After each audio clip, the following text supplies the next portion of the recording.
चलिए, तो देखिए आप सभी का स्वागत है रैपिड क्रैश कोर्स के अंदर। पहले मैं आपको थोड़ा सा रिव्यू दे दूं कि हम लोग क्या पढ़ने वाले हैं। आपके मन में बहुत सारी शंकाएं होंगी। कुछ लोग आगे बोलते हैं कि सर खाली थ्योरी पढ़ाओगे, कुछ लोग बोलते हैं क्वेश्चन कराओगे नहीं कराओगे, बहुत तेज़ पढ़ाओगे। तो ऐसा कुछ नहीं है, ठीक है। स्पीड आप पे डिपेंडेंट है, जैसा आप रिएक्ट करोगे उस हिसाब से हमारी स्पीड डिटरमाइन होगी। दूसरी चीज़, हम थ्योरी और क्वेश्चन सब कुछ कवर करेंगे, बट हम फोकस करेंगे मेंस के ऊपर। तो हमें लगता है कि मेंस के हिसाब से नेसेसरी नहीं है, हम उसके बारे में ज़्यादा बात लगता है आपको कि नहीं सर बता दो, थोड़ा बहुत आइडिया दे दो, तो हम लोग वो भी डिस्कस कर लेंगे। बट फोकस हमारा मेनली मेंस के ऊपर रहेगा, ताकि हम मेंस के ऊपर अच्छे से फोकस करके और मतलब उस टाइप के क्वेश्चंस को कर पाएँ। आपको क्वेश्चन बैंक्स मिलेंगे, वो मैंने अपने आप से बनाया अलग से क्वेश्चन ढूंढ के। रेगुलर क्वेश्चंस भी थोड़े बहुत होंगे, उनमें कुछ अलग से अभी आपको क्वेश्चन मिलेंगे, और अगेन उनको आप तमीज़ से सॉल्व करना। देखो, आप कुछ भी ज्वाइन करो, कोई भी कोर्स ज्वाइन करो, जब तक आप प्रॉब्लम सॉल्विंग पे काम नहीं करोगे आपको रिजल्ट नहीं मिलेंगे। तो जो आपको मटेरियल मिले आप सब भूल जाओ। जो आपको क्वेश्चन बैंक मिल रहा है, जहाँ तक मुझे याद है मैंने हर एक में करीबन 50 से 100 के बीच में क्वेश्चन डालें, डिपेंडिंग ऑन चैप्टर का साइज़। तो आपको क्वेश्चंस मिलेंगे, बस आप उन क्वेश्चंस को तमीज़ से सॉल्व कर लें। दूसरा, प्रीवियस ईयर के क्वेश्चन ज़रूर कर लें, जेईई मेंस और एडवांस दोनों के। That is more than sufficient, हमारी मेंस के लिए अच्छी से प्रिपरेशन हो जाएगी।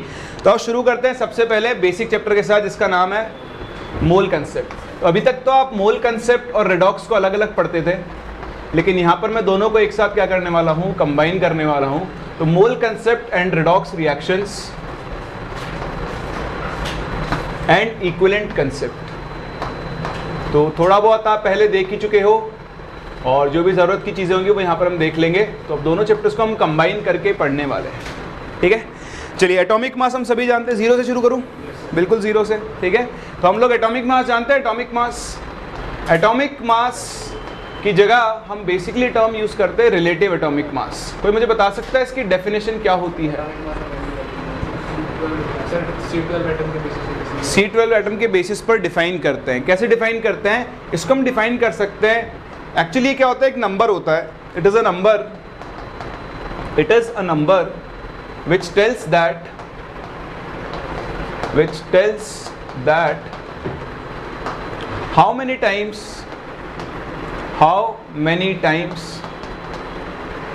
an atom of an element is heavier than। तो डेफिनेशन याद नहीं रखनी है आपको, समझाता हूँ, समझ जाओगे आप। 1/12 into mass of 1 carbon 12 atom. तो इस वैल्यू को हमने स्टैंडर्ड वैल्यू माना है, और इसके रिस्पेक्ट में हम किसी भी एलिमेंट का एटॉमिक मास क्या करते हैं, कैलकुलेट करते हैं। ऐसा हम क्यों करते हैं कि जब हम शुरुआत में जब ये सब डिराइव बन रहे थे टर्म्स, उस टाइम पर आपके पास कोई डिवाइस नहीं था जो आपको एक एटम का मास कैलकुलेट करके बता सके। तो हमने इसको स्टैंडर्ड बनाया, और सबके एटॉमिक मास को हमने किसके रिलेटिव कैलकुलेट किया, इस वैल्यू के रिलेटिव, ठीक है। थोड़ी सी फिजिक्स यूज़ करूँगा।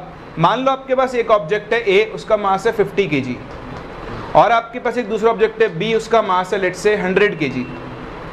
क्या आप मुझे mass of A relative to B बता सकते हो? कितना होगा? हाफ kg, सिर्फ हाफ होगा। तो आपने क्या किया, मैंने आप सोचा mass of A relative to B, तो आपने क्या कर दिया, ए के मास को बी से डिवाइड कर दिया, और आपने उसको बोला हाफ। गलती से आपने kg बोल दिया था, पर उसको बाद में करेक्ट कर दिया। क्यों? हो जाएगा, क्वांटिटी कैसी होगी, यूनिटलेस। अच्छा, मैं आपसे बोलूँ mass of B relative to A, तब वो कितना हो जाएगा, 2 हो जाएगा। अगेन वो कैसा होगा आपके पास, यूनिटलेस। तो यहाँ से एक चीज़ तो क्लियर है कि जिसके रिलेटिव डिफाइन करते हैं उससे हम लोग क्या करते हैं, डिवाइड करते हैं। क्या ये सही है? और दूसरा, जो रिलेटिव क्वांटिटीज़ होती है वो आपकी कैसी आती है, यूनिटलेस। तो अगर मुझे किसी भी एलिमेंट के लिए रिलेटिव एटॉमिक मास का फॉर्मूला लिखना है, तो देखो मैं क्या करता हूँ, जिस एलिमेंट का आपको एटॉमिक मास पता करना है उसका एक एटम लूँगा, उसके एक एटम को किससे कंपेयर करूँगा, इससे, ठीक है।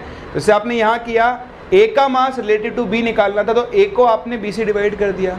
जैसे मान लो मुझे ऑक्सीजन के एक एटम का मास निकालना है, ठीक है, ऑक्सीजन का रिलेटिव एटॉमिक मास निकालना है मुझे, relative atomic mass of oxygen. तो मैं क्या करूँगा, मास ऑफ 1 ऑक्सीजन एटम को किसके रिलेटिव कैलकुलेट करूँगा, इसके। तो मैं ऊपर तो क्या लिखूँगा, मास ऑफ 1 ऑक्सीजन एटम, और उसको डिवाइड किससे कर दूंगा, जो अपनी स्टैंडर्ड क्वांटिटी है, that is 1/12 into mass of 1 carbon 12 atom. बोला आपको ये बात समझ में आ रही है? तो इसको हम एक फॉर्मूले में कन्वर्ट कर सकते हैं। मैं आपको क्यों बता रहा हूँ कि कई बार इसके ऊपर छोटे छोटे क्वेश्चंस मिल जाते हैं आपको, तो आपको अगर आइडिया नहीं है तो आप उस क्वेश्चन को सॉल्व नहीं कर पाओगे, ठीक है। तो रिलेटिव एटॉमिक मास को डिफाइन कैसे करते हैं कि आपको जिस एलिमेंट का रिलेटिव एटॉमिक मास निकालना है, आप उसके एक एटम का मास लोगे। क्या लोगे? Mass of one atom of element, और उसको आप किससे डिवाइड कर दोगे? 1/12 into mass of 1 carbon 12 atom. समझ पा रहे हैं? तो ये एक स्टैंडर्ड फॉर्मूला हो गया, इसको रटने की जरूरत नहीं है। हमें क्या करना है, जिसका रिलेटिव एटॉमिक मास निकालना है उसके एक एटम के मास को इसके रिलेटिव निकाल रहे हो ना, तो जिससे रिलेटिव निकालते हैं उससे क्या करते हैं? डिवाइड। अच्छा, एक एलिमेंट का मास जो होता है वो हम AMU में लिखते हैं, जानते हो इतना तो आप लोग सब? AMU जानते हैं हम? AMU बताओ, 1 AMU कितना होता है? 1 AMU एक्चुअली यही होता है, this is 1 AMU, 1/12 into mass of 1 carbon 12 atom, इसी को हम 1 AMU बोलते हैं, ठीक है। तो एक्चुअली जब आप यहाँ पे एक एटम का मास लिखोगे तो AMU में लिखोगे। जैसे फॉर एग्जांपल बताओ, ऑक्सीजन के एक एटम का मास कितना होता है? 16 AMU। और बताओ ये क्वांटिटी क्या है? ये भी एक AMU है, 1 AMU है। AMU से AMU कैंसिल, मतलब आपका रिलेटिव एटॉमिक मास कैसी क्वांटिटी आती है? यूनिटलेस। कैसी क्वांटिटी आती है? यूनिटलेस। चलिए, अब आपसे इस पे क्या पूछ सकता है? बहुत एक सिंपल टाइप ऑफ क्वेश्चन होता है। कई बार ऐसा बोलता है कि मान लो मैंने 1/12 of mass of 1 carbon 12 atom की जगह जो स्टैंडर्ड क्वांटिटी थी उसको लिख दिया 1/4 into mass of 1 carbon 12 atom. ये मेरा पहले स्टैंडर्ड था, मैंने इसकी जगह स्टैंडर्ड इसको बना दिया। बताओ ऑक्सीजन के एटॉमिक मास पे क्या फर्क पड़ेगा?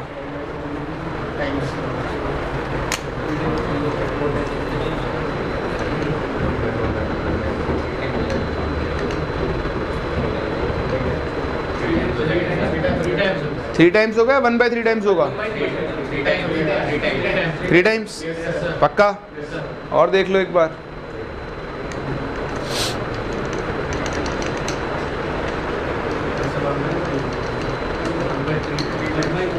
वन बाय थ्री, 3 टाइम्स 1/3 हो गया। अब पार्टी बदल ली। चलिए, ये कंफ्यूजन का पॉइंट होता है। आप क्या करो, लिख कर देख लो। आप ये देखो, ये relative atomic mass of oxygen है, ठीक है। अभी ये कितना है? मास ऑफ 1 ऑक्सीजन एटम, और डिवाइडेड बाय कितना है? ये 1/12। ये तो करंट सिचुएशन है ना? यहां से भी देख सकते हो आप, बट बेटर क्या है क्लैरिटी के लिए, अब नया एटॉमिक मास ऑफ देख लो ऑक्सीजन, बताओ वो क्या हो जाएगा? वही mass of 1 oxygen atom divided by, अब कितना हो जाएगा? 1/4 into mass of 1 carbon 12 atom. अब या तो आप इसको 1/12 में कन्वर्ट कर लो, बताओ इसको 1/12 में कन्वर्ट करने के लिए 3 से मल्टीप्लाई कर दो और 3 से डिवाइड कर दो। बताओ ये चीज़ क्या बन गई?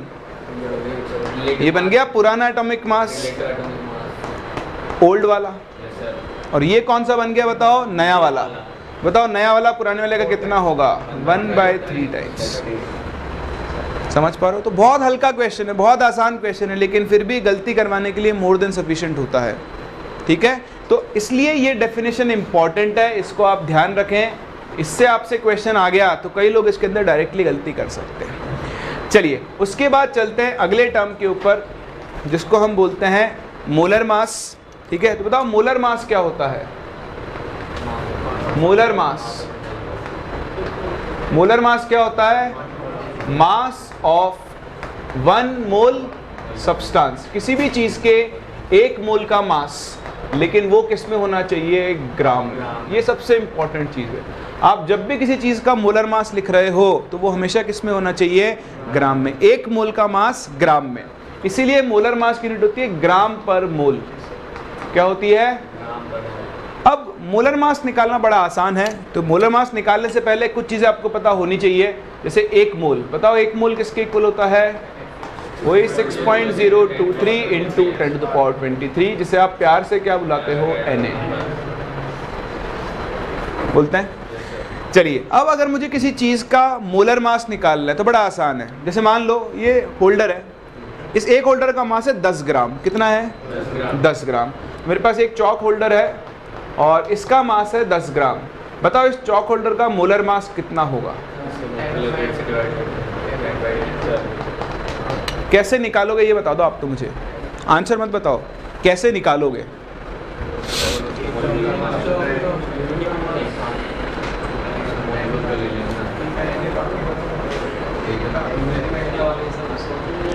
एक का है 10 ग्राम, 10 इंटू Na। आवाज नहीं आ रही सबकी? भाई हम क्या करना चाह रहे हैं? मोलर मास क्या है? Mass of 1 mole substance. एक होल्डर का मास है 10 ग्राम और मोलर मास क्या होगा? मास ऑफ 1 मोल। बताओ 1 मोल में कितने चौक होल्डर्स होंगे? Na चौक होल्डर्स। क्या आपको ये बात समझ में आ रही है? तो अगर एक का मास 10 ग्राम है तो बताओ Na का मास कितना होगा? 10 इंटू Na ग्राम्स।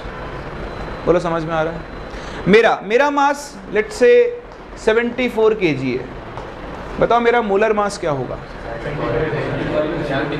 74 Na? नहीं होगा ना? क्या होगा? 74,000 Na ग्राम या फिर ग्राम पर मोल। क्यों? क्योंकि मास किस में लिखते हैं? मोलर मास हमेशा किस में लिखते हैं? ग्राम में। तो मेरा मास केजी में था, पहले मैं इसको कन्वर्ट किया ग्राम में और फिर किससे मल्टीप्लाई कर दिया? Na से। तो यहाँ से हमने क्या सीखा?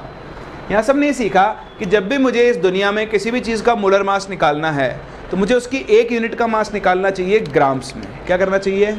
एक यूनिट का मास ग्राम्स में, और फिर उसको किससे मल्टीप्लाई कर देना चाहिए? Na से। तो मुझे क्या मिल जाएगा? उसका मोलर मास। फॉर एग्जांपल मैं कैलकुलेट करना चाहता हूँ molar mass of oxygen. Molar mass of oxygen. तो बताओ मोलर मास ऑफ ऑक्सीजन कैसे निकालेंगे? हम लिखेंगे एक ऑक्सीजन का मास। बताओ एक ऑक्सीजन एटम का मास कितना होगा? 16 AMU। मैं ये मान के चल रहा हूँ आप AMU को जानते हो, इसलिए मैंने डिफाइन नहीं किया। जब भी हम एक एटम का मास लिखते हैं AMU में लिखते हैं। AMU या फिर U भी बोलते हैं इसको। U का मतलब यूनिफाइड मास। क्या होता है? तो 1 AMU और 1 U की जो वैल्यू होती है वो होती है 1.66 इंटू 10⁻⁻24 ग्राम्स। तो अगर आपको याद नहीं है तो इस वैल्यू को याद रखें। तो मुझे एक ऑक्सीजन एटम का मास लिखना था, लिख दिया 16 AMU। तो एक का मास है ना ये, तो इंटू क्या करना पड़ेगा? Na। ये सीखा हमने। एक यूनिट के मास को Na से मल्टीप्लाई कर दो तो आपको मोलर मास मिल जाएगा। लेकिन उस एक यूनिट का मास किस में होना चाहिए? ग्राम में। ये किस में है? AMU। तो बताओ 16 इंटू 1.66 इंटू 10⁻⁻24 इंटू 6.023 इंटू 10⁻। अभी याद रखने कुछ नहीं। आप देखो मैं समराइज करूँ ना, सब याद हो जाएगा आपको। अच्छा बताओ ऑक्सीजन की जगह अगर मैं यहाँ पे नाइट्रोजन ले लेता तो क्या फर्क पड़ता? 16 जगह 14, बाकी सारी कहानी सेम रहती और वैल्यू किसमें मिलती? ग्राम में। सल्फर होता तो 32, बाकी सारी कहानी क्या रहती? सेम। तो हम इस वैल्यू को कैलकुलेट कर लेते हैं। तो ज़रा ध्यान से देखें, 24 में से 23 गया तो 10⁻⁻1। यह 1.6 या 1.7 लिख लो इसको एक बार के लिए, इंटू 6, 17 6 102। तो ये बनेगा 10.2, अप्रॉक्सीमेटली 1 हो गया। ये हो गया ना? इसका मतलब मोलर मास ऑफ ऑक्सीजन कितना हो गया? 16 ग्राम। बताओ नाइट्रोजन का मोलर मास कितना हो गया? 14 ग्राम्स। सल्फर का कितना हो गया? 32 ग्राम्स। क्या आप मेरी बात समझ पा रहे हैं? तो इसका मतलब जब आप किसी एलिमेंट का मोलर मास निकालोगे तो आपको ज़्यादा कुछ नहीं करना है, उसके एटॉमिक मास के आगे क्या लगाना है? सिर्फ ग्राम। जैसे आयरन का एटॉमिक मास होता है 56, तो आयरन का मोलर मास कितना होगा? 56 ग्राम्स। किसी को डाउट है इसके अंदर? क्या ये बात समझ में आ रही है? चलिए, तो बहुत ही सिंपल सी बात है। अब मैं इसको समराइज करता हूँ। मैं किसी भी एटम के लिए, मान लो ऑक्सीजन के लिए बात कर रहा हूँ, तो मैं इसके लिए 3 चीज़ें लिख सकता हूँ। एक 16 AMU और एक 16 ग्राम। क्या आप मुझे इन तीनों में डिफरेंस बता सकते हो? बताओ 16 क्या है? 16 क्या है? इसका रिलेटिव एटॉमिक मास। समझ पा रहे हैं? बताओ 16 AMU क्या है? Very good. इसको आप एटॉमिक मास नहीं बोलकर आप इसे बोलो mass of one oxygen atom. एक ऑक्सीजन एटम के मास को हम कितना बोलते हैं? 16 AMU। इसको हम क्या बोलेंगे? Molar mass of oxygen. कोई डाउट है किसी को? कर सकते हैं चीज़ हम लोग। चलिए बहुत ही बढ़िया। तो सबसे पहले आप ये लिखें कि molar mass, atomic mass, relative mass में क्या डिफरेंस होता है, और मेन चीज़ आपको आइडेंटिफाई करनी आनी चाहिए। एक ये फॉर्मूला इंपॉर्टेंट है, इसको यूज़ करना आपको आना चाहिए। जब इस तरह के क्वेश्चन आएंगे तभी आप इनसे डील कर सकते हो, वरना आप डील नहीं कर पाओगे। ठीक है, चलो कॉपी करो फिर आगे बढ़ते हैं।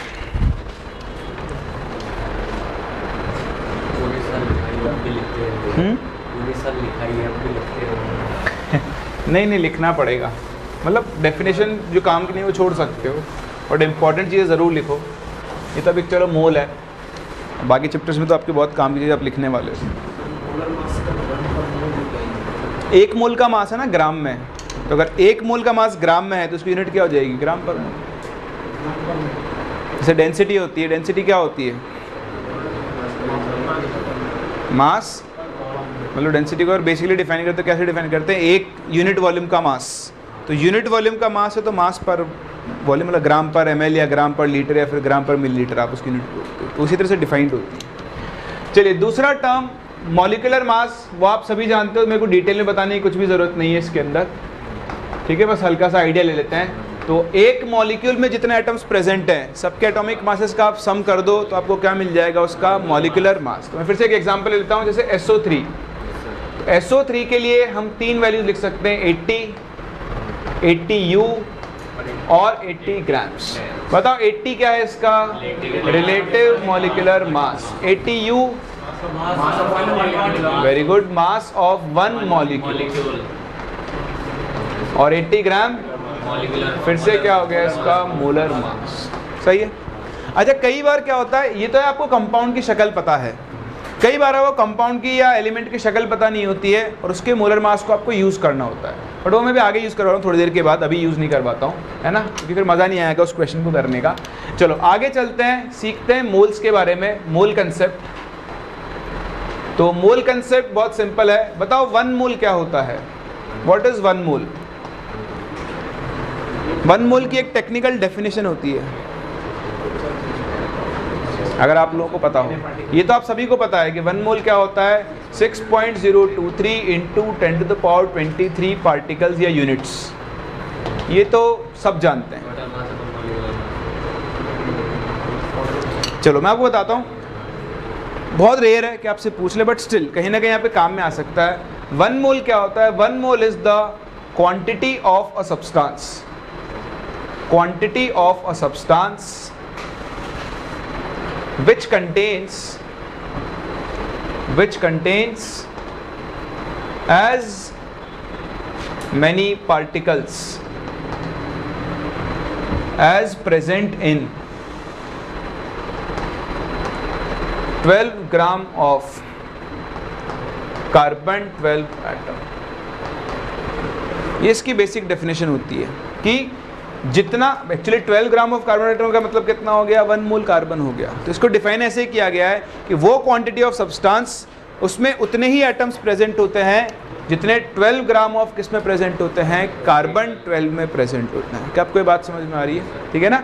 तो इससे क्या होता है, इससे फ़र्क पड़ता है। अगर आपको डेफिनेशन नहीं पता है तो बहुत फ़र्क पड़ता है। इसमें आपको एक क्वेश्चन करवाऊँ। Question is if 1/6 is taken instead of 1/12 of carbon 12 atom as the standard value, then what will be the change in molar mass of oxygen? हाँ भाई, लगाएं दिमाग और आंसर दें।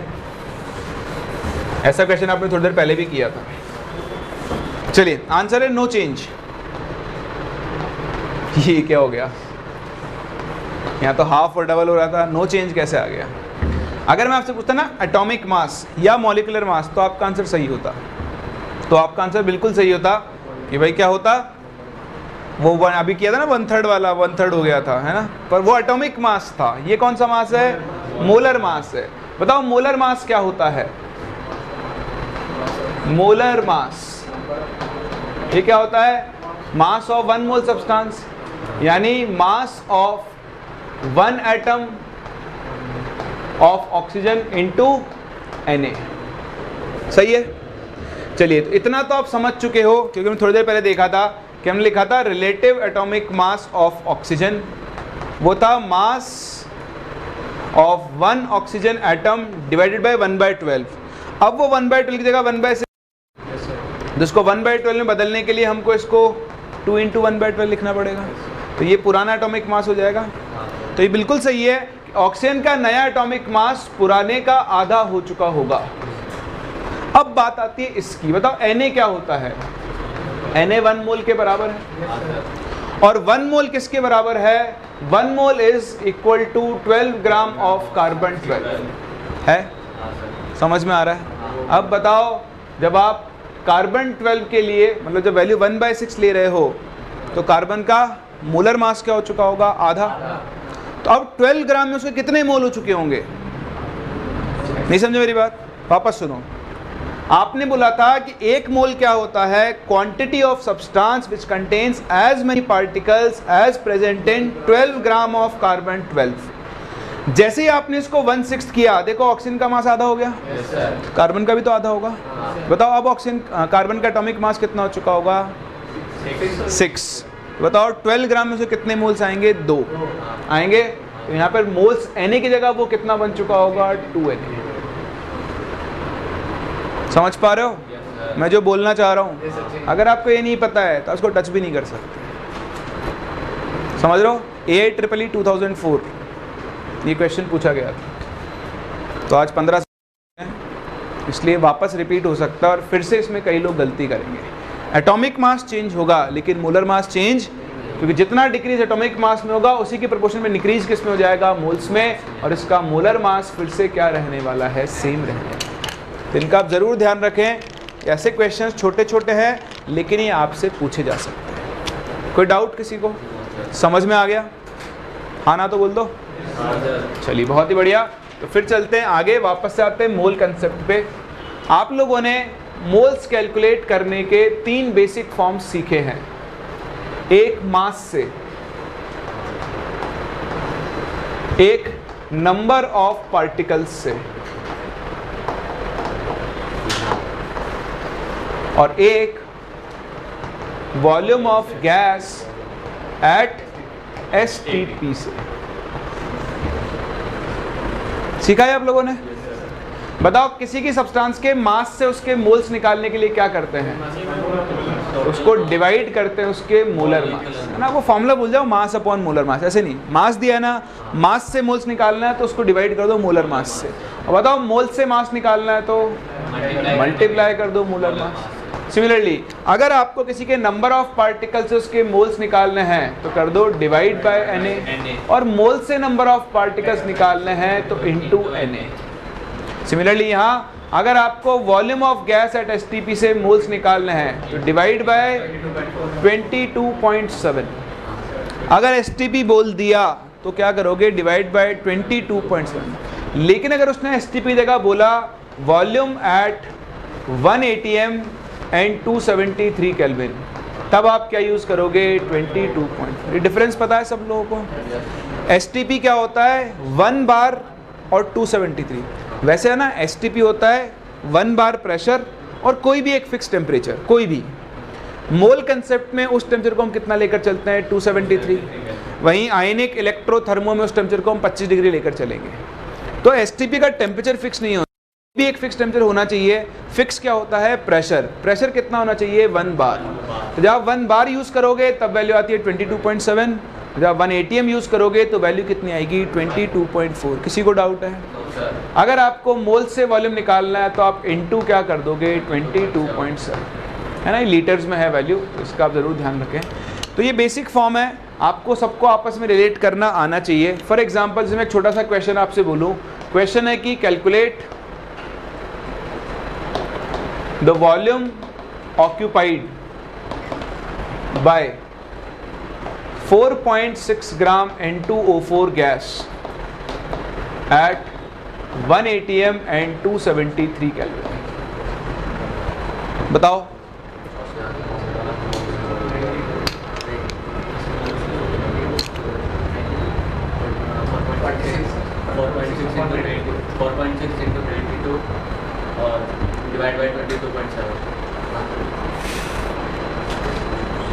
ये वर्बल क्वेश्चन है, आपको लिखना नहीं पड़ेगा अगर आप ध्यान से देखें तो। 2 पॉइंट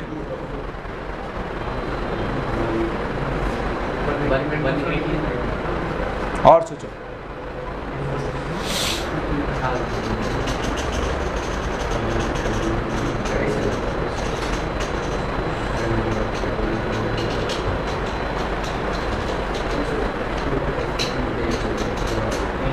देखो बिना पेन उठाए आप इन क्वेश्चन को सॉल्व कर सकते। 1.12 लीटर। चलिए ध्यान से देखें, कुछ नहीं करना, बहुत आसान होता है। आप क्या फॉर्मूला बेस्ड चल रहे हो इसलिए भूल जाओ सारे फॉर्मूले। मास है, क्या निकालना है मास से? वॉल्यूम। तो मास से निकालने पहले मोल निकालना पड़ेगा। बताओ मास से मोल निकालने के लिए क्या करते हैं? Divide by molar mass. तो डिवाइड करो 4.6 अपॉन 92, ये बन गया 1/20। 46 टू द 92 होता है। और अब वॉल्यूम से क्या निकालना, मोल से क्या निकालना है? वॉल्यूम। लेकिन वॉल्यूम निकालना है 1 atm 273 पर, इंटू 22.4 कर दो, आंसर आ गया 1.12 लीटर। क्वेश्चन खत्म। कर सकते हैं। मैं आपसे पूछूं mass of 896 litre ozone at 1 atm and 273 kelvin. हल्के हल्के क्वेश्चन है, हल्के हल्के। सॉरी 896 मिलीलीटर है, लीटर नहीं।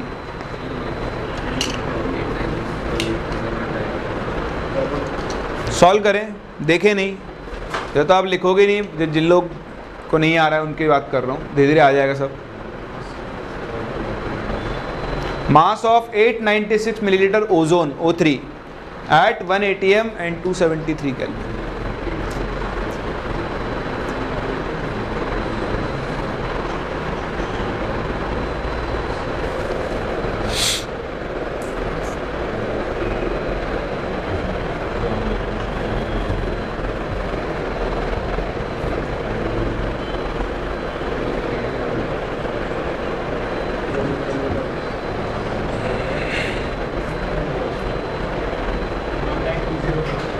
वन 9 वेरी गुड, गलत है। हाँ 1.92 ग्राम्स। गलती देखो अपनी।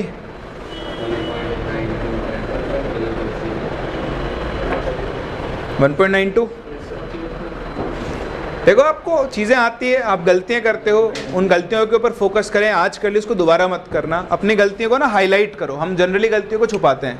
तो आपसे कभी भी क्लास में पेपर में कोई गलती हो तो अपने को 4-5 अच्छी वो सबसे फेवरेट गाली दिया करो जो आपको सबसे अच्छी लगती हो, ताकि क्या आपको याद रहे कि हाँ मैंने ये गलती की थी।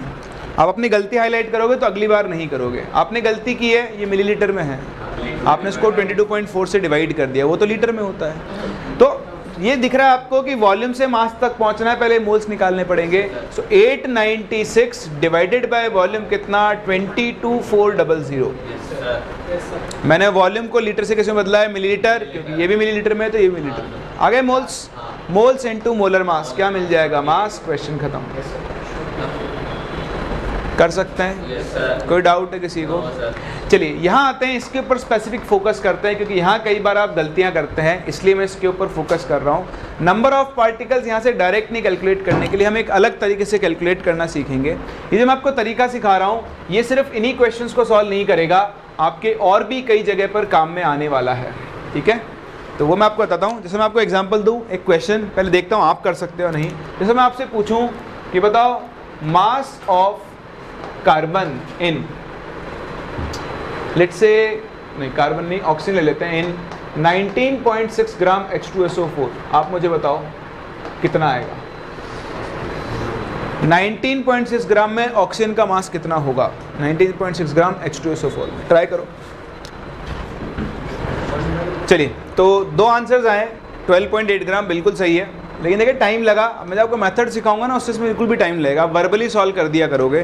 तो ध्यान से सुने और समझें, इसको तो सॉल्व बाद में करेंगे। अभी मैं आपको एक कंसेप्ट सिखा रहा हूँ जिससे हम number of atoms, number of electrons, protons, neutrons, mass सब कुछ कैलकुलेट कर लिया करेंगे, है ना। देखो मेरे पास एक मॉलिक्यूल H2SO4 है, मान लो। मैं इसको सॉल्व नहीं कर रहा हूँ, मैं आपको कंसेप्ट सिखा रहा हूँ। अच्छा बताओ एक मॉलिक्यूल H2SO4 में कितने हाइड्रोजन एटम हैं?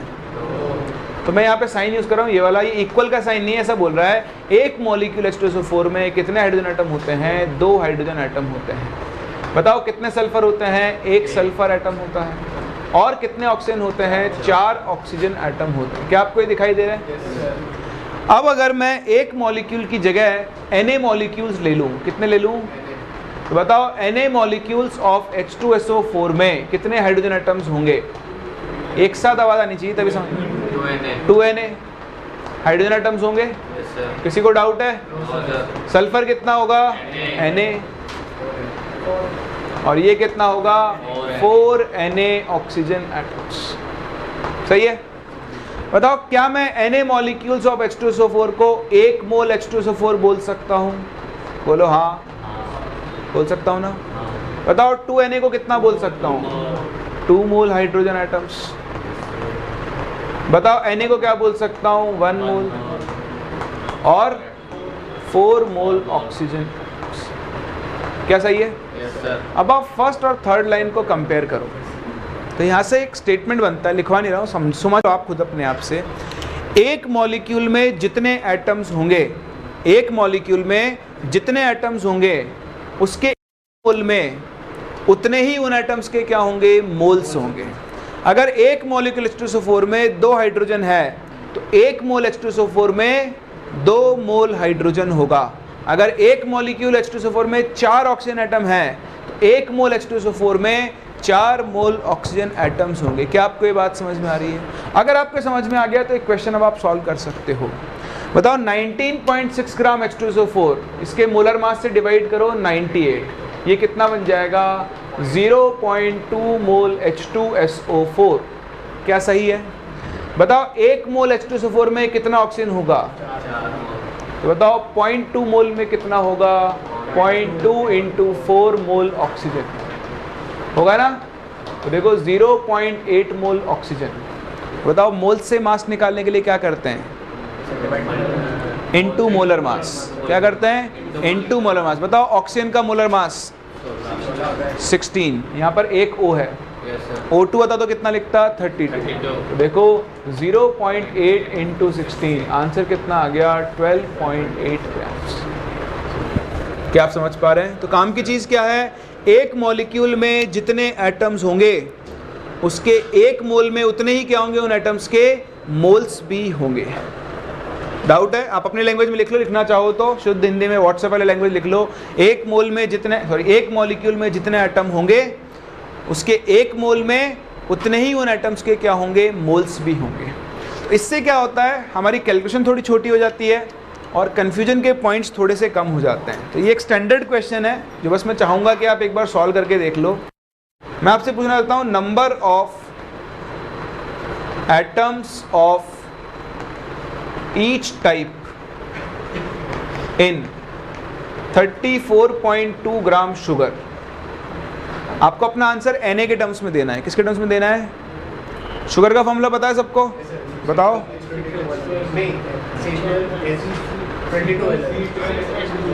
C12H22O11 सबको पता है। और शुगर का मोलर मास होता है 342। आपको number of atoms of each type बताने, यानी आपको कार्बन, हाइड्रोजन और ऑक्सीजन तीनों के अलग अलग एटम्स बताने की कार्बन कितना होगा, हाइड्रोजन कितना होगा और ऑक्सीजन कितना होगा। ट्राई करो, देखो फिर इसको डिस्कस करते हैं।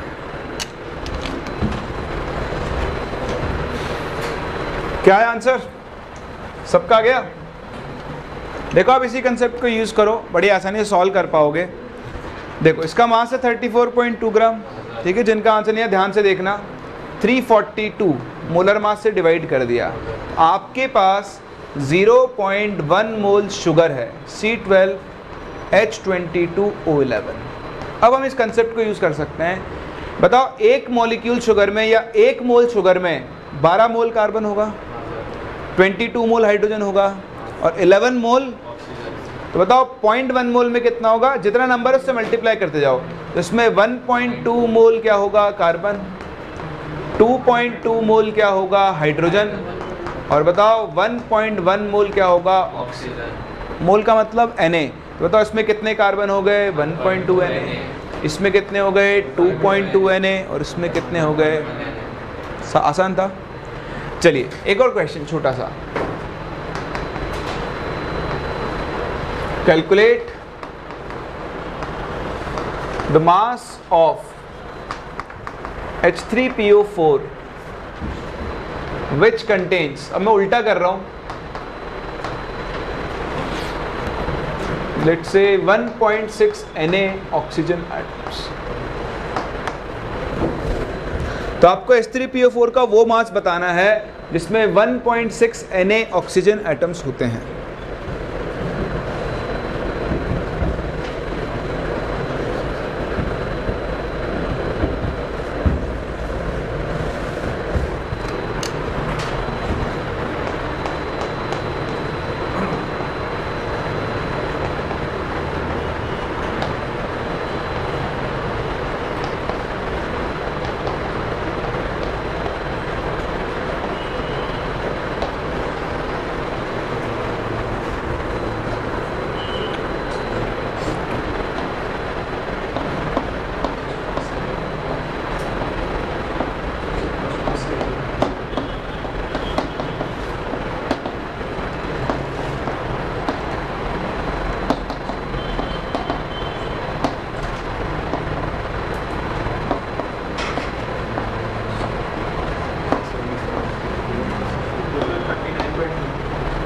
थर्टी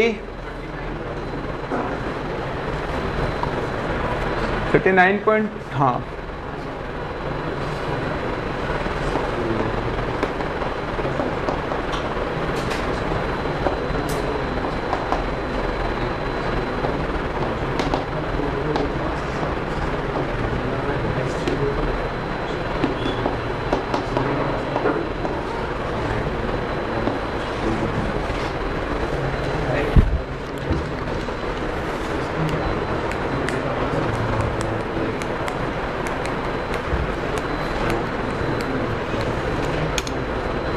हो गया। ठीक है, इसका जस्ट उल्टा है।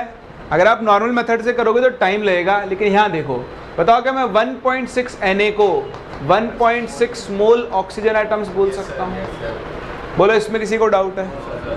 अब फिर से वही कहानी, अगर मैं 1 मोल H3PO4 ले लूँ तो बताओ उसमें कितना ऑक्सीजन होगा? 4 मोल ऑक्सीजन होगा। अब हमें ऑक्सीजन से H3PO4 निकालना है। उल्टा चलो, बताओ 4 मोल ऑक्सीजन 1 मोल H3PO4 में होता है। बताओ 1 मोल ऑक्सीजन कितने H3PO4 में होगा? 1/4 मोल होगा। तो बताओ आपके पास कितना है? 1.6 मोल। कितने में होगा? 1/4 इंटू 1.6, दैट इज 0.4 मोल। आपके पास 0.4 मोल H3PO4 है और आपको इसका मास निकालना है। तो 0.4 इंटू इसका मोलर मास 98, आंसर कितना आ जाएगा? 39.2 ग्राम्स। कर सकते हैं? किसी को डाउट है? समझ में आ रहा है? कोई डाउट तो पूछ लेना, ठीक है? मैं चेहरे पढ़ सकता हूँ वैसे तो, बट स्टिल आप अपनी तरफ से इनिशिएट करेंगे तो ज़्यादा अच्छा है। मैं आगे होकर आपसे नहीं बोलने वाला हूँ। चलिए आगे बढ़ूँ। इस तरह क्वेश्चन से डील कर लोगे? ये देखो, calculation of electrons, protons, neutrons. वैसे आपको आने चाहिए, बट स्टिल मैं आपको हल्का फुल्का आइडिया दे रहा हूँ, बाई चांस ऐसा कुछ मिल जाए आपको। तो ये एक एलिमेंट का रिप्रेजेंटेशन होता है ZXA। Z उसका एटॉमिक नंबर होता है। Atomic number number of protons के बराबर होता है और न्यूट्रल एटम के लिए वो नंबर ऑफ इलेक्ट्रॉन्स के बराबर। A मास नंबर होता है न्यूट्रॉन्स प्लस प्रोटॉन्स का सम, और प्रोटॉन क्योंकि एटॉमिक नंबर के बराबर है Z, तो नंबर ऑफ न्यूट्रॉन्स निकाल सकते हैं A माइनस Z से। कई बार छोटे छोटे क्वेश्चन ऐसे बन जाते हैं। जैसे मान लो हम थोड़ा सा एक तो एग्जांपल लेके देख लेते हैं। आपके पास 8O17 है ऑक्सीजन का आइसोटोप, एक आपके पास है C14O2, ठीक है। और एक आपके पास है मान लो H2O, सिंपल। मुझे इन सब में न्यूट्रॉन्स, प्रोटॉन्स और इलेक्ट्रॉन्स निकालने हैं।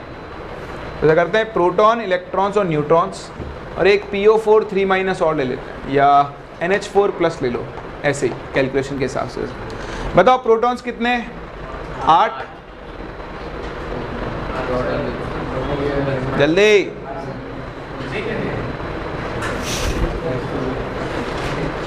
इसको बोलते हैं प्रेशर। 22। 6 कार्बन के एटॉमिक नंबर 6, ऑक्सीजन कितना होता है? 8। 8 2 ज़ा 16 + 6 22।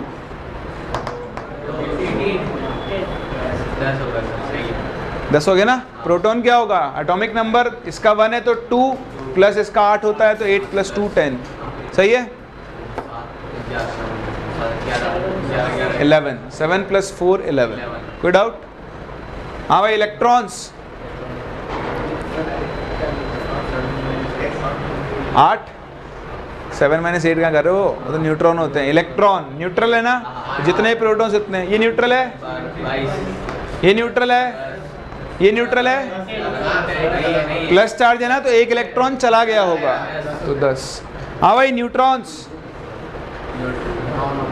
Mass number minus.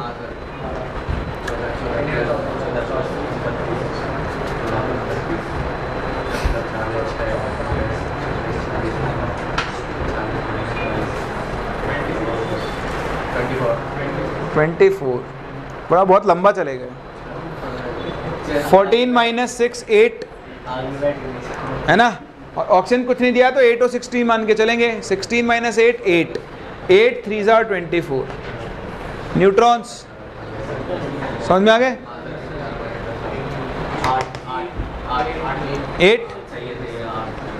8 क्यों? हाइड्रोजन क्या होता है? 1H1 और ऑक्सीजन क्या होता है? 8 और 16। 1 - 1 0, हाइड्रोजन तो गया भाड़ में। 16 - 8, ऑक्सीजन में 8 न्यूट्रॉन है।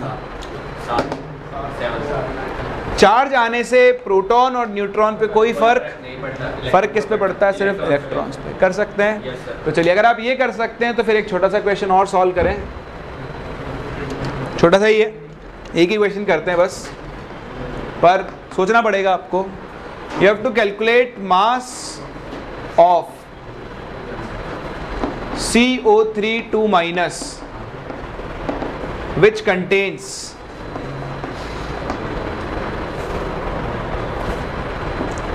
0.2 Na electrons।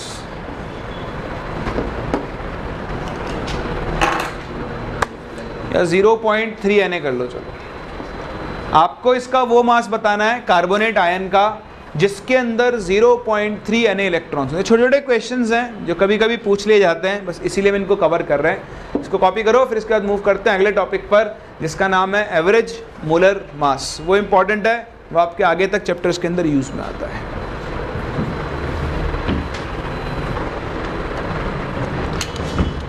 Nine by 60 grams, ये आपका आंसर है। 16 ग्राम्स। ओके, चलो चेक करते हैं। ये तो लिख लिया ना आप लोगों ने? नहीं लिखा? ये उड़ा दूं? चलिए देखिए कैसे सॉल्व करेंगे। CO3 इलेक्ट्रॉन्स बोल रहा है, तो पहले तो आप एक CO3 आयन देखो, है ना। मैं वही कंसेप्ट यूज करूंगा, वो वाला मोल वाला, ठीक है ना। ध्यान से देखना, कार्बन में कितने इलेक्ट्रॉन होते हैं? 6। ऑक्सीजन में कितने होते हैं? 8। 8 3 ज़ा 24 + 6 30। 30 + 2, एक CO3 में 32 इलेक्ट्रॉन्स हैं, है क्या? तो बताओ एक मोल में कितने होंगे? हर जगह एप्लीकेबल है। कितने हो जाएंगे? 32 Na या फिर 32 मोल्स, जो आप लिखना चाहो वो आपकी इच्छा है? 32 मोल लिख लेते हैं। चलो, चाहिए। अच्छा, तो आपके पास कितने इलेक्ट्रॉन हैं? 0.3 Na। क्या मैं इसे 0.3 मोल इलेक्ट्रॉन्स लिख सकता हूँ? तो अब देखो, 32 मोल इलेक्ट्रॉन है एक मोल में। बताओ एक मोल इलेक्ट्रॉन कितने में होंगे? 1/32 मोल होंगे। तो बताओ आपके पास कितने हैं? 0.3 मोल। ये कितने में होंगे? 1/32 इंटू 0.3। नीचे मत कर देना, 0.3 से मल्टीप्लाई। तो ये बन गया 3/320 मोल कार्बोनेट आयन, लेकिन आपको इसकी मोल नहीं बताना है, क्या बताना है? तो बताओ 3/320 इंटू इसका मास 16 3 48 प्लस 12 60। तो सॉल्व कर लो 18/32 जो कि कितना आ जाएगा 9/16 ग्राम्स। सही है, कर सकते हैं ना? समझ में आ रहा है? तो छोटे छोटे क्वेश्चन से आप बड़ी आसानी से खेल सकते हो अगर आपको ये चीज़ पता है कि एक मोल में जितने एटम, जितने इलेक्ट्रॉन, जितने प्रोटॉन, जितने न्यूट्रॉन्स होंगे एक एटम में या एक मॉलिक्यूल में, उतने ही उसके एक मोल में क्या होंगे, उनके मोल्स भी होंगे। तो ये कंसेप्ट से आप बहुत सारे क्वेश्चन सॉल्व कर सकते हो, मास निकाल सकते हो, मोल्स निकाल सकते हो, नंबर ऑफ इलेक्ट्रॉन्स भी निकाल सकते हो। चलिए, तो ये छोटी छोटी बेसिक चीज़ें सिखाने के बाद अच्छा एक और टाइप ऑफ क्वेश्चन रह गया जो मैं पहले करवाना चाह रहा था, तो आओ उससे भी मिल लेते हैं। कई बार आपको छोटे छोटे ना लैंग्वेजेस लिखी हुई मिलती है, जैसे आपसे कभी कभी वो बोल देता है ग्राम एटॉमिक मास, या फिर वो बोल देता है ग्राम मॉलिक्यूलर मास। तो बिल्कुल भी चिंता ना करें, ये दोनों ही चीज़ें मोलर मास को डिनोट करती है। किसको डिनोट करती है भाई? मैंने आपको सिखाया था। बताओ ऑक्सीजन का एटॉमिक मास कितना होता है? 16। बताओ ऑक्सीजन का मोलर मास कितना होता है? 16 ग्राम। यही तो डिफरेंस होता है। तो मोलर मास लिखते टाइम आपने क्या किया, एटॉमिक मास के आगे ग्राम लगा दिया, इसलिए उसको हम ग्राम एटॉमिक मास भी बोल देते हैं। फिर डाउट? ऐसे आपको एक और टर्म देखने को मिलेगा, नंबर ऑफ ग्राम एटम्स, या फिर क्या बोलेगा, नंबर ऑफ ग्राम मॉलिक्यूल्स। ये दोनों ही चीज़ें किसके बराबर होती है? Number of moles. किसके बराबर होती है? अब ये आप खुद समझ लेना कि अगर नंबर ऑफ ग्राम एटम्स बोला है तो ऑब्वियसली किसके लिए बोल रहा होगा? एटम्स के लिए। और नंबर ऑफ ग्राम मॉलिक्यूल्स बोल रहा है तो वो किसके लिए बोल रहा होगा? जैसे मैं आपसे बोलूं 5 ग्राम एटम्स ऑफ नाइट्रोजन, तो बताओ कितने नाइट्रोजन एटम हुए? एक कैसे हुआ? 5 मोल्स या 10 मोल्स?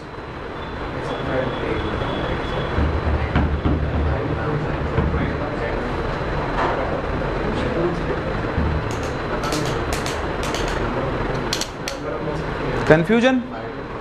5 मोल, 5 मोल। अच्छा मैं लिखूं 5 ग्राम मॉलिक्यूल्स ऑफ नाइट्रोजन, तो दोनों में डिफरेंस आपको क्या दिखता है? बताओ, कुछ डिफरेंस है क्या? भाई देखो ये नंबर ऑफ ग्राम, तो 5 ग्राम एटम्स का मतलब क्या हो गया? ये तो हो गया 5 मोल n एटम्स बोला ना आपने। ये क्या होगा? 5 मोल n2 यानी 10 मोल n। ये इन दोनों के बीच में डिफरेंस है। तो आपको कोई बताने नहीं आएगा, वो खुद को समझ में आना चाहिए। 5 ग्राम एटम्स ऑफ नाइट्रोजन बोला है, एटम्स बोल दिया तो मतलब n की बात कर रहा हूँ, और 5 ग्राम मॉलिक्यूल्स बोला है तो n2 की बात कर रहा हूँ। अच्छा मैंने आपसे बोला 5 मोल नाइट्रोजन, अब इसका मतलब 5 मोल n या 5 मोल n2? हाँ 5 मोल n2, सिर्फ नाइट्रोजन बोला है, एटम्स मॉलिक्यूल कुछ नहीं बोला, तो आप n2 लोगे। क्या लोगे? समझ रहे हो मेरी बात? ये ना छोटे छोटे डाउट्स होते हैं जो कभी ना कभी रह जाते हैं, इसलिए मैं इन चीज़ों को डिस्कस कर रहा हूँ। चलिए ये सब सीखने के बाद मैं एक क्वेश्चन दे रहा हूँ, उम्मीद करता हूँ आप उसे सॉल्व कर दोगे। ऐसा क्वेश्चन बहुत पहले जेईई एडवांस में पूछा गया था 93 के अंदर, उसके बाद दोबारा से कभी टाइप रिपीट नहीं हुआ है, तो बाई चांस हो सकता है आपसे ऐसे क्वेश्चंस पूछ लें। क्वेश्चन बड़ा ये आसान है। क्वेश्चन इज कि mass of an atom of an element X is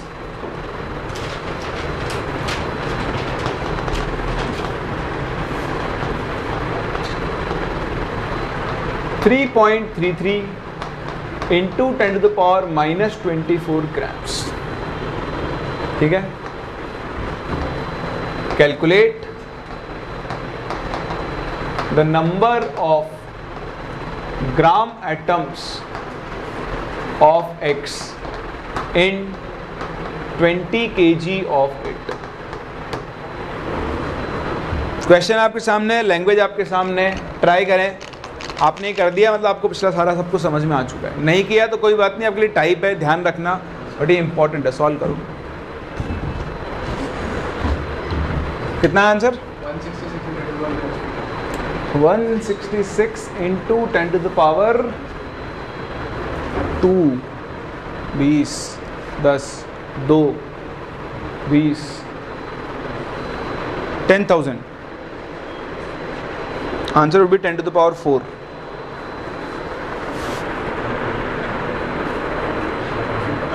correct discuss? चलिए ध्यान से देखें क्या कह रहा है। ये आपके पास एक एलिमेंट है, उसका मास दिया हुआ है आपको 3.33 10 टू पावर -24 ग्राम। आपको कैलकुलेट करना है नंबर ऑफ ग्राम एटम्स। बताओ नंबर ऑफ ग्राम एटम्स क्या होते हैं? क्या होते हैं? Number of moles. बताओ नंबर ऑफ मोल्स कैसे निकालेंगे? उस सब्सटेंस का मास डिवाइडेड बाय उसका मोलर मास। बताओ मोलर मास किस में लिखा जाता है? यूनिट, ग्राम्स में। तो बताओ मास भी किस में लेना पड़ेगा? तो बताओ 20 kg को बदलो ग्राम्स में, सो 20,000 ग्राम्स। कोई डाउट? अब आपको यूज करना है मोलर मास। क्या आपको इस एलिमेंट का मोलर मास पता है? हम तो एलिमेंट ही नहीं जानते, कैसे बताएं? अब आपको मोलर मास निकालना पड़ेगा। बताओ मोलर मास कैसे निकालते हैं? एक यूनिट के मास को ग्राम में लिखते हैं और उसे किससे मल्टीप्लाई करते हैं? सही है, आधा काम तो उसने कर दिया। देखो एक एटम का मास ग्राम में उसने दिया हुआ है, आपको सिर्फ इसको किससे मल्टीप्लाई करना है? Na से। मोलर मास आ जाएगा? आएगा नहीं आएगा? तो बस यहाँ पे आप क्या कर दो, 3.33 into 10 to the power -24। Na को ले रहा हूँ 6, समझ सकते हो आप? अच्छा 3.33 को 10/3 लिख लूँ, ज़्यादा सही रहेगा। और 3 2 सा कितना होता है? 6। 10 टू पावर 23 से 10 टू पावर 23 गया, 20,000 अपॉन 2। आंसर कितना आ जाएगा? 10,000 मोल्स।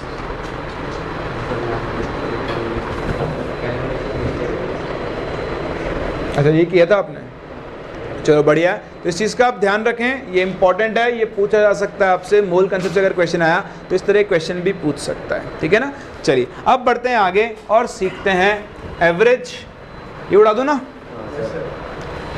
एवरेज मॉलिक्यूलर मास और एवरेज एटॉमिक मास।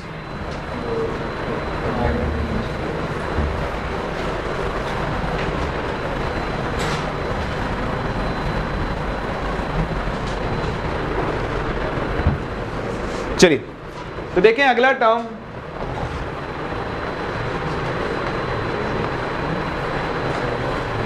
एवरेज मोलर मास।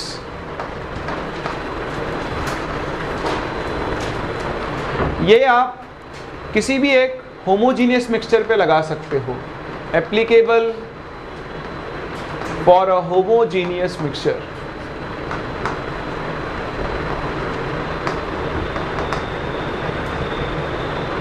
जैसे आपके पास एग्जाम्पल हो गया मिक्सचर ऑफ आइसोटोप्स, उस पे लगा सकते हो, या फिर गैसेस। दुनिया की किसी भी गैस को किसी दूसरी गैस के साथ मिक्स कर दो, हमेशा मिक्सचर कैसा बनने वाला है? Homogeneous. Gases always form homogeneous mixture. तो मिक्सचर ऑफ गैसेस के ऊपर आप इसे अप्लाई कर सकते हो, सॉल्यूशंस के ऊपर भी आप इसे अप्लाई कर सकते हो। तो कोई भी होमोजीनियस मिक्सचर हो, अलॉयज पर आप इसे अप्लाई कर सकते हो। अलॉयज में क्या होता है? दो या दो से ज़्यादा मेटल्स या फिर नॉन मेटल्स भी हो सकती है, एक मेटल और बाकी नॉन मेटल भी हो सकती है। तो उस मिक्सचर को हम लोग क्या बोलते हैं? अलॉय। उस पर भी आप इस कंसेप्ट को अप्लाई कर सकते हो। तो मैं गैस का एग्जांपल लेकर चल रहा हूँ। मान लो मेरे पास एक गैसियस मिक्सचर है, ठीक है। इस गैसियस मिक्सचर में लेट्स से दो गैसेस हैं, गैस 1 और गैस 2। तो हम अगर इस गैसियस मिक्सचर का मोलर मास निकालें तो ना तो वो गैस 1 के मोलर मास के बराबर होगा, मान लो M1 है, और ना ही वो गैस 2 के मोलर मास के बराबर होगा। वो डिपेंड करेगा कि इस मिक्सचर में इस गैस का परसेंटेज कितना है, इस गैस का परसेंटेज कितना है। दोनों का कॉन्ट्रीब्यूशन मिलाकर हम उसका क्या निकालते हैं? एवरेज। तो उसका एक बहुत ही सिंपल सा फॉर्मूला है। किसी भी मिक्सचर के लिए अगर आपको एवरेज मोलर मास निकालना है तो एक बेसिक फॉर्मूला हमेशा याद रखना, this is called W total upon N total. यहाँ पे W टोटल क्या होता है? इसे हम कहते हैं टोटल मास। क्या बोलते हैं? और ये क्या होता है, टोटल मोल्स। समझ पा रहे हैं? तो ये एक बेसिक फॉर्मूला है जो आप हर जगह अप्लाई कर सकते हो। अब देखो, इस गैस का मोलर मास है m1, इस गैस का मोलर मास है m2। मान लो इस मिक्सचर में इन दोनों गैसेस के मोल्स हैं n1 एंड n2, सही है? बताओ इस गैस का मास कितना होगा? भाई मोल्स से मास निकालना है, into molar mass, m1 into n1। बताओ इस गैस का मास कितना होगा, m2 इंटू n2। बताओ m एवरेज कितना आ जाएगा, m1 n1 plus m2 n2 upon n1 plus n2। कर सकते हैं? तो ये आपके पास किसी भी एक होमोजेनियस मिक्सचर का एवरेज मोलर मास निकालने का तरीका आ गया। इसको आप आइसोटोप्स पे भी अप्लाई कर सकते हो। जैसे मैं आपसे कहूँ कि मेरे पास बोरोन है, ठीक है, बोरोन के दो आइसोटोप्स होते हैं, B10 एंड B11 होते हैं, ठीक है। इस मिक्सचर में बोरोन का जो मोल परसेंट है, तो देखो कई बार तो मोल परसेंट बोल देगा, या कई बार आइसोटोप के लिए टर्म यूज करता है परसेंटेज अबंडेंस। क्या यूज करता है? उसको आप मोल परसेंट लेकर चलें। तो मान लो इसका मोल परसेंट है 20, बताओ इसका कितना होगा? 80। टोटल तो 100 ही होना है। बताओ क्या आप मुझे बोरोन का एटॉमिक मास बता सकते हो? तो कैसे बताएंगे? m1 इंटू n1, देखो इसका मोलर मास है 10, तो क्या लिखोगे? इसका जो एवरेज एटॉमिक मास होगा that will be equal to 20 into 10 plus 11 into 80 divided by 100। तो सॉल्व कर लो, 10.8 है ना, 880 प्लस 200 1080 डिवाइड बाय 100, 10.8 आपको अपना आंसर कर सकते हैं। गैसेस के लिए अप्लाई कर सकते हो। चलो चेंज करते हैं थोड़ा सा। मान लो आपके पास एक गैसियस मिक्सचर है, उस मिक्सचर में दो गैसेस हैं, एक है O2 और दूसरी है O3 है। इस मिक्सचर का एवरेज मोलर मास 40 है। कितना है? 40। बताओ O2 और O3 का मोल परसेंट कितना होगा? O2 का भी निकालना है, O3 का भी निकालना है। आप करोगे, मैं बताऊं? चलो एक बार आप ट्राई करो, फिर इसमें और वेरिएशंस देखेंगे।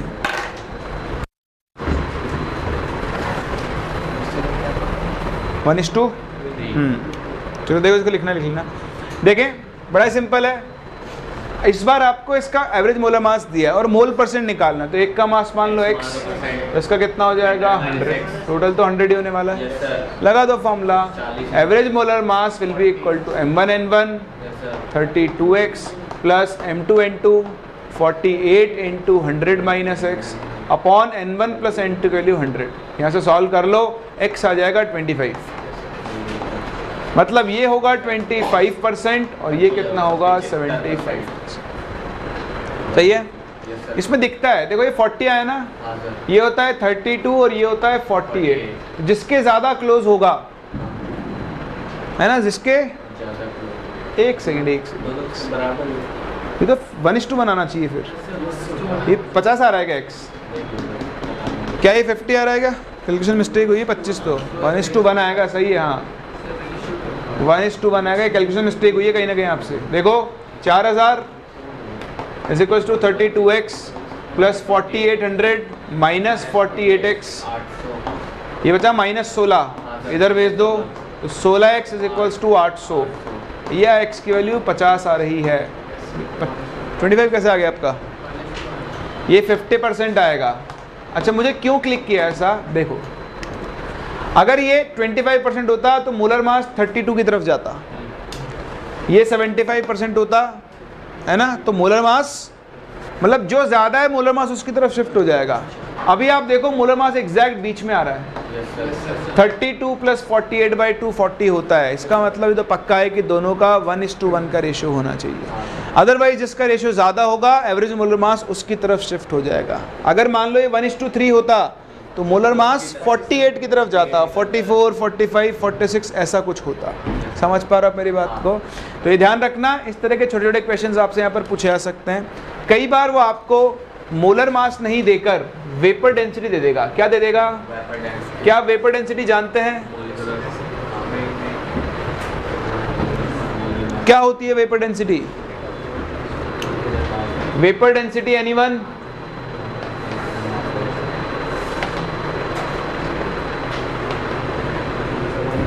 मॉलिकुलर मास बाय 2, उसके अलावा वो तो उसका फॉर्मूला है।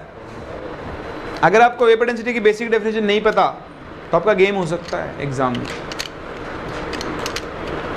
इसलिए लिख लो और याद रखना इंपॉर्टेंट है। वेपर डेंसिटी क्या होती है? किसी भी गैस की density, density of a gas with respect to density of hydrogen gas at same pressure and temperature. Same pressure या सेम टेम्परेचर लिख दो, प्रेशर की जरूरत ही नहीं है, हाँ प्रेशर लिखना पड़ेगा, सेम प्रेशर एंड टेम्परेचर। तो अगर सेम प्रेशर टेम्परेचर पर किसी गैस की डेंसिटी को अगर आप हाइड्रोजन की डेंसिटी से कंपेयर करो, उसी को हम लोग क्या बोलते हैं? Vapour density. अच्छा, आप लोगों ने आइडियल गैस इक्वेशन तो सुना है? क्या होता है? PV equal to NRT। आपने उसका डेंसिटी फॉर्म सुना है? तो आइडियल गैस इक्वेशन का डेंसिटी फॉर्म क्या होता है? डेंसिटी फॉर्म होता है PM is equals to DRT। आप इसे डर्टी PM के नाम से याद रख सकते हो, या PM डर्टी, जैसे भी बात करना चाहो, ट्रिक है याद रखने की। तो डर्टी PM से आपको याद रहेगा, कभी भूलोगे नहीं। अब देखो, मैंने वेपर डेंसिटी कैसे डिफाइन की है? मैंने बोला density of gas upon density of hydrogen same pressure and temperature पे। क्या आपको बात समझ में आ रही है? बताओ, डेंसिटी ऑफ गैस को यहाँ से देखो, क्या मैं P into molar mass of gas upon RT लिख सकता हूँ? अपॉन डेंसिटी ऑफ हाइड्रोजन को क्या लिख सकते हैं? P into molar mass of hydrogen upon RT लिख सकते हैं ना? P बाई RT से P बाई RT गया। तो बताओ, जो वेपर डेंसिटी हो गई वो हो गई molar mass of gas upon molar mass of, और ये तो गांव का बच्चा जानता है, कितना होता है? 2। क्रॉस मल्टीप्लाई कर दो, इसीलिए मोलर मास ऑफ गैस क्या होता है? 2 इंटू वेपर डेंसिटी। सही है? ये तो आया एक गैस के लिए। अगर फॉर्मूले को आप एक मिक्सचर के लिए लगाओ तो बताओ उसका क्या मिलेगा आपको? एवरेज मोलर मास, यानी M एवरेज, वो किसकी को लग जाएगा? 2 into vapour density of mixture. समझ पा रहे हैं आप? तो ये एक मिक्सचर के लिए फॉर्मूला है फॉर गैसियस मिक्सचर, और ये फॉर्मूला किसके लिए है? एक सिंगल गैस के लिए। इससे मैंने इसको बना लिया है। कोई डाउट है यहाँ तक? तो अब अगर इस क्वेश्चन में इसमें एक और टाइप आ गई, वो आपको मोलर मास देने की जगह वेपर डेंसिटी दे देगा, और फिर से मोल परसेंट या मास परसेंट कुछ भी पूछ सकता है। तो आओ एक और छोटा सा क्वेश्चन करते हैं। लिखें क्वेश्चन आप। ये बेसिक टर्म्स हैं जो आपको अच्छे से यूज़ करना चाहिए, ये आपके केमिकल इक्विलिब्रियम और गैसियस स्टेट में भी काम में आता है आगे। क्वेश्चन बड़ा ही आसान है। क्वेश्चन है, calculate the mass percent of each gas in a gaseous mixture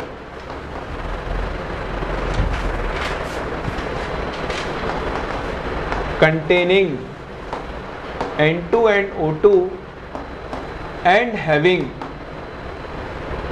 vapor density is equals to 50। तो आपके पास N2 और O2 का एक गैसियस मिक्सचर है, उसकी वेपर डेंसिटी 15 है। आपको उसके लिए मास परसेंट बताना है हर गैस का। क्या बताना है? पहले हम क्या निकाल रहे थे? मोल परसेंट। अब आपको क्या निकालना है? मास परसेंट। चलिए ट्राई करें, जब तक मैं अगले दूसरा क्वेश्चन तैयार कर रहा हूँ।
चलिए दोनों क्वेश्चन आपके सामने है, ट्राई करें, देखते हैं आप सॉल्व कर पाते हो या नहीं।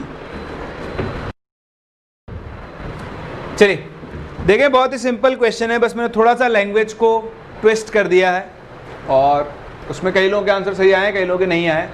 देखिए कह रहा है calculate the mass percent of each gas. पहली बात तो आपको मास परसेंट निकालनी है, मोल परसेंट नहीं निकालना। जिन जिन का आंसर 50-50 आ रहा है वो मोल परसेंट है, मुझे चाहिए नहीं मोल परसेंट, मुझे तो क्या चाहिए, मास परसेंट। ठीक है, चलो वो सीखो आप कैसे निकालते हैं। मुझे लगा था आप कैलकुलेट कर लोगे, नहीं कर पा रहे हो तो कोई बात नहीं, ध्यान से देखना। आपके पास एक गैसियस मिक्सचर है, उस मिक्सचर में N2 है जिसका मोलर मास 28 होता है और उसी मिक्सचर में O2 है जिसका मोलर मास 32 होता है। आपको देखो इस मिक्सचर की वेपर डेंसिटी है 15, यानी इस मिक्सचर का मोलर मास 30 होगा। अब अगर आप ऑब्जर्व कर पाओ 28 + 32/2 60/2 कितना होता है, 30, ये एग्जैक्ट बीच में है। इसका मतलब इन दोनों गैसेस का जो मोल परसेंट होगा 50-50%, यानी मोल रेशियो 1:1 होगा। लेकिन आपको मोल रेशियो नहीं बताना, आपको तो क्या बताना है, मास परसेंट। कोई बात नहीं, क्या आपको मोल से मास निकालना आता है? कैसे निकालते हैं? मोल से मास इनटू मोलर मास। तो इसका मोलर मास कितना है, बोलाओ। तो 1 × इसका मोलर मास 28, इसका कितना होता है 32, रेशियो कितना आ गया 7:8। ये तो आ गया मास रेशियो। अगर परसेंटेज निकालना है तो बताओ N2 का मास परसेंट कितना होगा, mass of N2 upon total mass into 100। इस तरह आप O2 का परसेंटेज भी निकाल सकते। किसी को डाउट है, समझ में आ रहा है? कोई डाउट पूछ लो। आपका आंसर नहीं आया क्योंकि तो मुझे पता है, आपको बताने की ज़रूरत ही नहीं है। मैंने आपसे शुरू में बोल दिया था कि मुझे बताने की ज़रूरत नहीं किसको आ रहा है, पर आपको आगे होकर पूछना पड़ेगा। अभी तो मैं पूछ रहा हूँ, वरना अभी आप अभी इन्वॉल्व नहीं होगे डिस्कशन में तो आगे दिक्कत आने वाली है। इस वाले में हाँ, एवरेज मोलर मास 30 है, टोटल मास 30 नहीं है। ये एवरेज मोलर मास है, टोटल मास नहीं है। टोटल मास मुझे पता भी नहीं है। चलिए इसका आंसर बताओ। नारे नाना 50-50, किसी ने आंसर दिया था इसका 50-50? नहीं पता, ट्राई नहीं किया, कर लिया नहीं किया तो करो, क्यों नहीं किया? जल्दी करो, जल्दी जल्दी।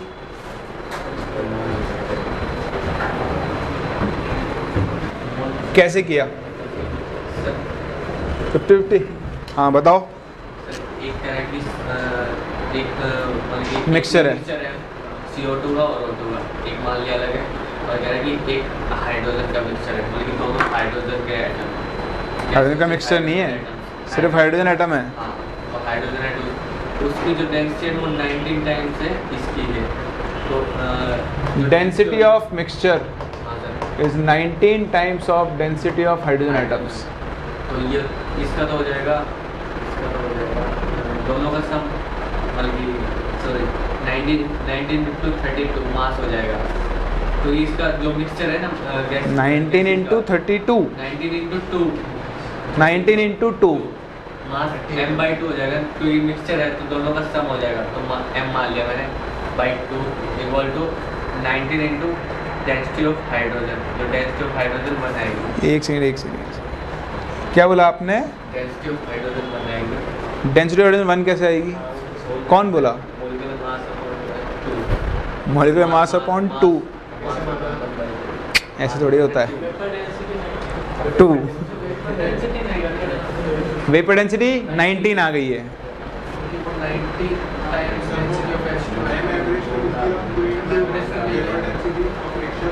एम एवरेज हो गया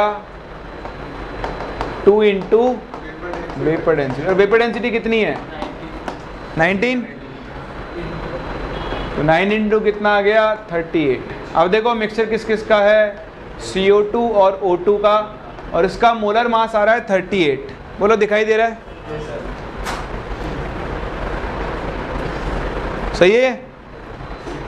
CO2 कितना होता है 44, O2 कितना होता है 32, 44 + 32 is 76, 76/2 38, तो दोनों का 50-50% होना चाहिए। सही है? चलिए वेरी गुड, ये आंसर गलत है।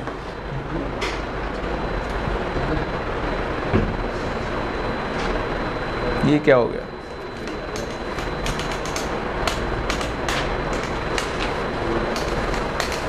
है कोई जिसमें गलती ढूंढ पाए?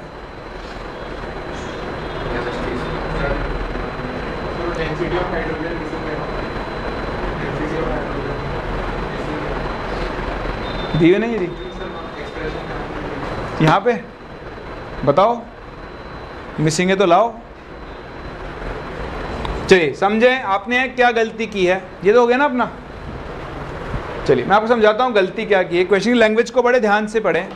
उसने कहा है कि density of mixture upon density of hydrogen atoms 19 है। आपने डेंसिटी मान लिया, ये आपकी सबसे बड़ी गलती है। ये वेपर डेंसिटी तब होता जब ये DH2 होता।